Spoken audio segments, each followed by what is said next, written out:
ऐसे ही पाकिस्तान के ऊपर कोई कार्रवाई नहीं की। आपने ऐसे ऐसे काम कर दिए, ट्रेड बंद कर दिया, ये बंद कर दिया, वो बंद कर दिया, जिससे ज्यादा नुकसान भारत का ही होगा।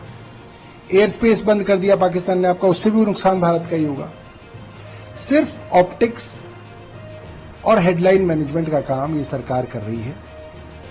पहलगाम इंडिया पाकिस्तान बॉर्डर से 200 किलोमीटर दूर है बाय रोड।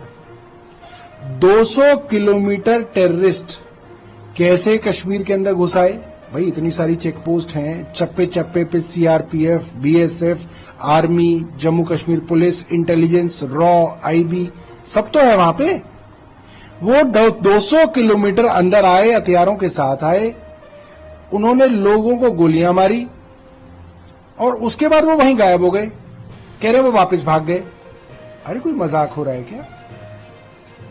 पहले पुलवामा में जो हुआ वो भी कैसे हो गया? इतनी बड़ी मात्रा में आरडीएक्स कैसे आ गया?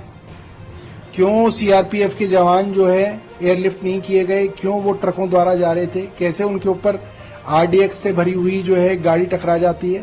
कोई मजाक हो रहा है? तो केंद्र सरकार को अब अपने जवाब जो है देने चाहिए। ये सब जो है ऑप्टिक्स से काम नहीं चलेगा।